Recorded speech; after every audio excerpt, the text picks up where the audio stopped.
Hello, everyone. I'm Rory McGuire. I'm a professor and extension specialist at Virginia Tech, and I am for the soil because the soil is our future. We don't make any more of it. If you eat, you rely on soil.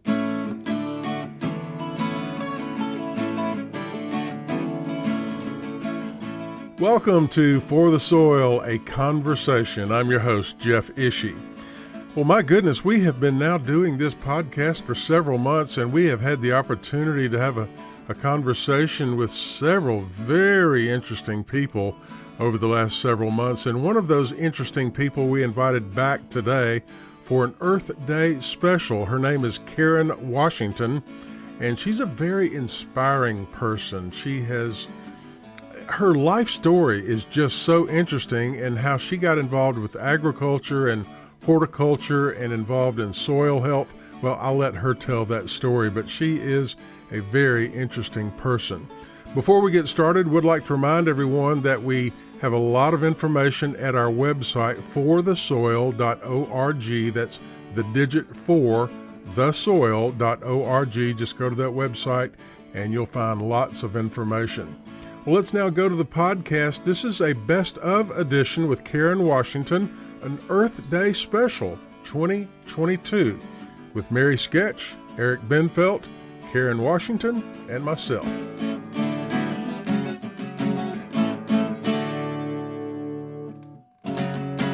You're such an interesting person. You have an interesting story, and a lot of people have been or are in your shoes, and they are looking for inspiration, and they want to know how you did it.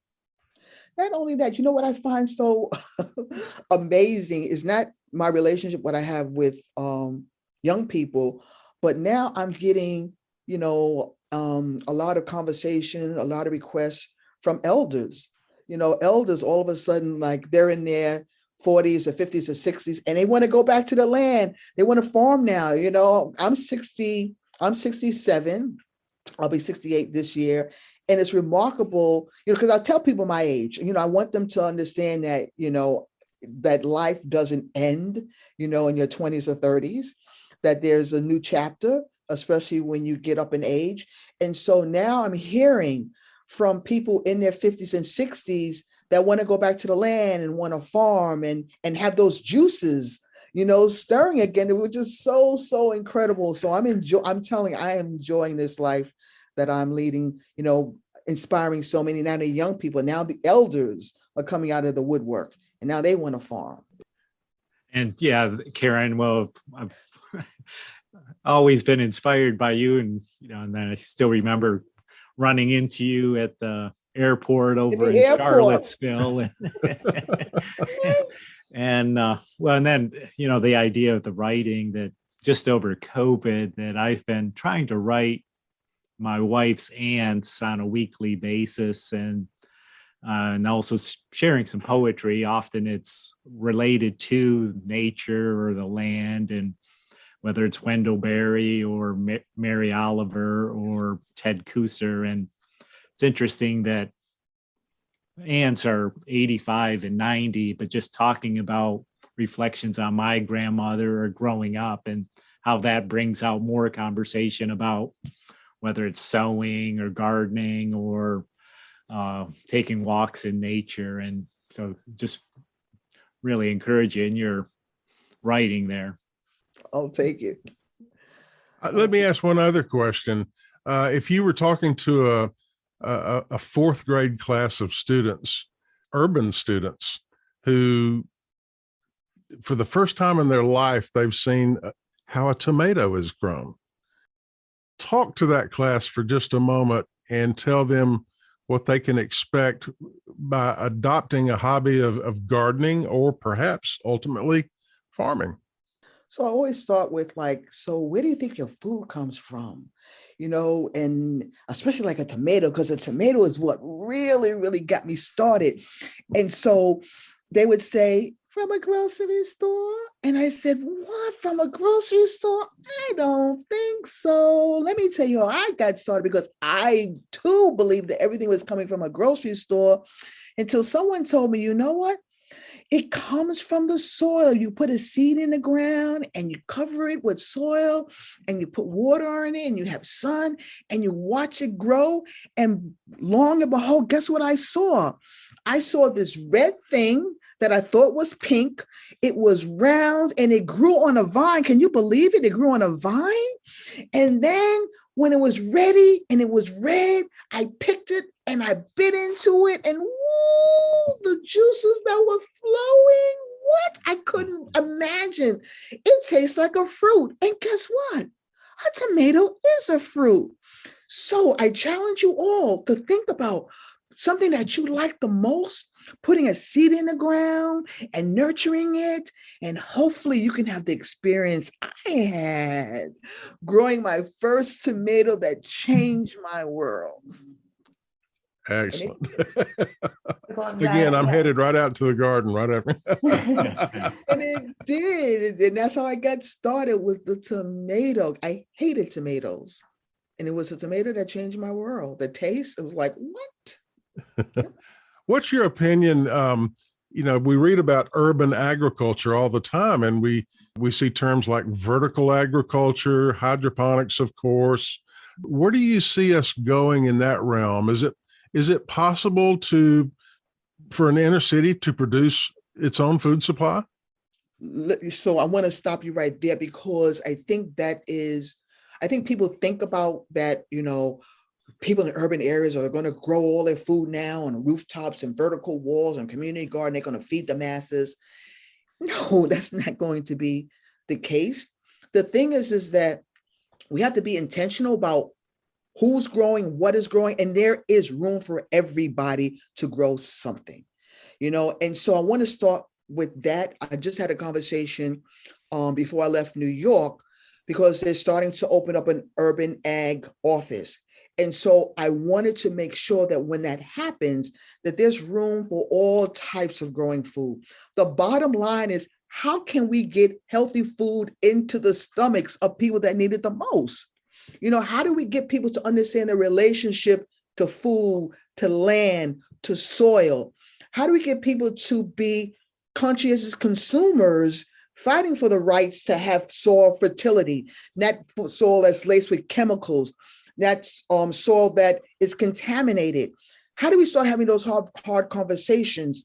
And it starts within inner cities to have that relationship back to land, back to soil, but then also understanding where their food comes from. And so if you are growing in a plot, on a roof, or on a vertical, or in a greenhouse, we need to start having those conversations, how there's different techniques of growing food. But at the bottom line, we're growing food because people need to eat healthy. And another conversation that we need to have and tear down that barrier when we talk about organic food. Because again, in peoples of color, they feel organic is privileged food, it's white people's food, it's rich, and we have to sort of be cognizant on how we use words and terms that keep people out, that make people don't understand. And when we talk about climate change and we talk about soil fertility, how can that resonate to the people who are going to be impacted the most? And so within my talks, when we talk about social science and we talk about academics and we talk about these topics, we have to engage in the conversation with community. We have to embrace community. We have to make sure that communities that are impacted the most understand why bad soil impacts them, why climate change impacts them, and do it in such a way that they have ownership of that. They have ownership of their own community. They understand the harm that soil infertility has, that climate change has, in a way that they feel that they can be part of the change, part of the solution, instead of always feeling part of the problem. Time and time again, communities of colors are always viewed as problems. They need to be fixed. Something's wrong. Instead of embracing, like, okay, given the power to make change, how can you be part of the solution?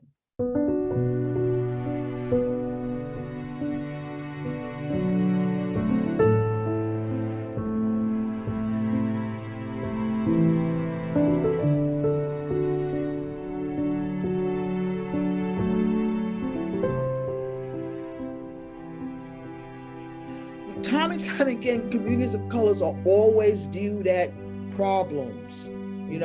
They need to be fixed. Something's wrong.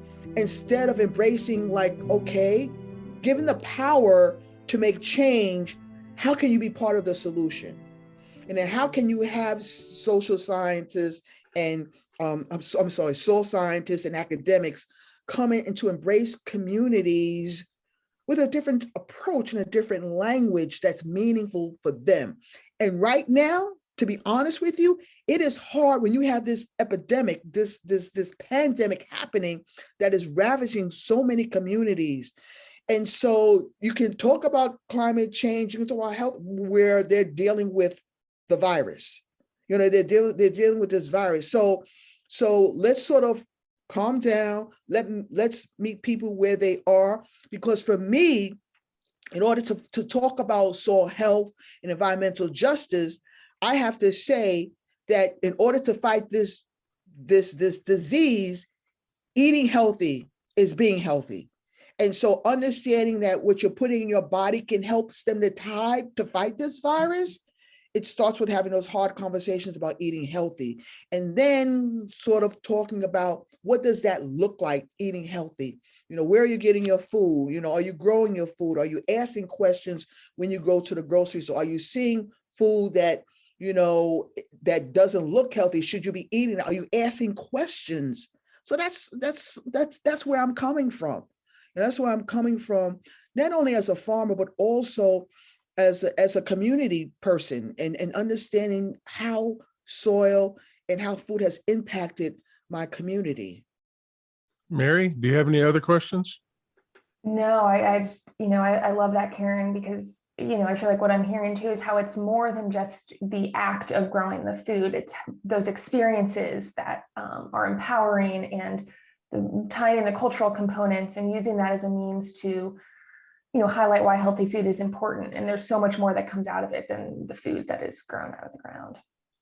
One thing I tell when I speak to young people, I say to them time and time again, if you're lucky to have grandparents, great-grandparents, abuelo, take out those Samsung Galaxies and those iPhones and capture their story, their history of what it was growing food on the land.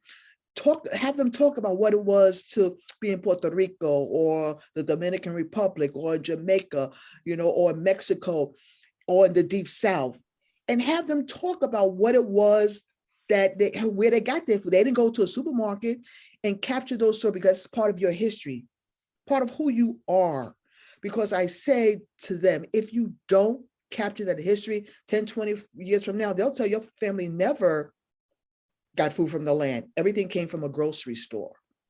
And Karen, you've been recognized for your leadership in environmental issues, food system issues, and I was once told that we need to increase our educational footprint as well as our leadership footprint. I'd like to hear your perspective on where you see or how we can do that. Well, the thing about it, I sit back and I hear all these iterations about, now it's regenerative agriculture and it's this agriculture. And it's like, wait a second, people have been growing food from the land for years. We never had those hard conversations around indigenous principles. We tend to co-opt things. We co-opt and we make it our own, and it's brand and it's new. And we don't sit down and listen to other people's way of farming, even if they bring in spirituality. A lot of people bring in the spirit of growing food, but yet Western society would look at it as, voodoo, and there's certain aspects of indigenous qualities that are now resonating, but yet being co-opted as something new. And we need to start to have those conversations of, stop putting your ideas of something new and listen to how people have been growing food for centuries. You know what I'm saying? We just all of a sudden just wake up and say, oh, so there's a problem with carbon. Don't you think carbon has been a problem for so long, especially when man went from hunter gatherings to agriculture, that carbon has been emitted into the air. It's not like, oh, all of a sudden we've got cars now and now we have carbon in the air. No, or that there's been problem with barren soil. I mean, people knew back in the day that if you don't treat the soil right, if you don't treat Mother Nature right, she's going to come after you. You know what I'm saying? She's going to come after you, and she's coming after us. You know what? And so when are we going to start listening? When are we going to start listening to all that is happening around the world and say, wait a second, Mother Nature knows better. Let's listen to her. Why do we try to reinvent what Mother Nature has been doing? Why do we add fertilizers? Mother Nature knows how to do her own fertilization. But yet, as humans, we always feel that we know better and that we have to add things and make things better, instead of like, hands off. Let's listen to Mother Nature. There's knowledge there. Let's see what she's telling us. When changes happen in the soil, what does that mean? The soil, listening to Mother Nature, she can tell you if it's too much going on in terms of if the soil is anaerobic or aerobic. Mother Nature can tell you if there is overproduction of weeds. The weeds themselves can tell you your soil structure, your soil fertility, what's missing, what needs. And at the end of the day, Mother Nature is saying, I don't want my soil to be barren. I want my soil to be covered, because just like you get a chill and you want a warm blanket, Mother Nature's saying the same thing. And that concludes this episode of For the Soil, a Conversation, the words of Karen Washington, so appropriate for this Earth Day. Sometimes we as farmers, we as gardeners, and just everyday citizens of the earth, sometimes we just need to stop and listen to the land, see what she's telling us. I want to thank Eric Bendfeldt and also Mary Sketch Bryant for their participation in this special episode for Earth Day 2022.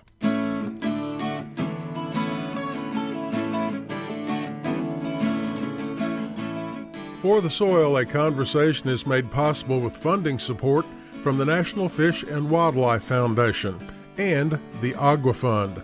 Other partners include the USDA's Natural Resources Conservation Service, Virginia Cooperative Extension, Virginia State University, Virginia Department of Conservation and Recreation, and partners of the Virginia Soil Health Coalition. Views expressed on this podcast are those of each individual guest. To download a copy of this or any other episode, visit the website forthesoil.org. That's the digit 4, thesoil.org. And if you should have a specific question about soil health, contact your local extension office, your local USDA service center, or a Soil and Water Conservation District office. Music used during today's program was provided courtesy of The Flip Charts and Coddington Bear.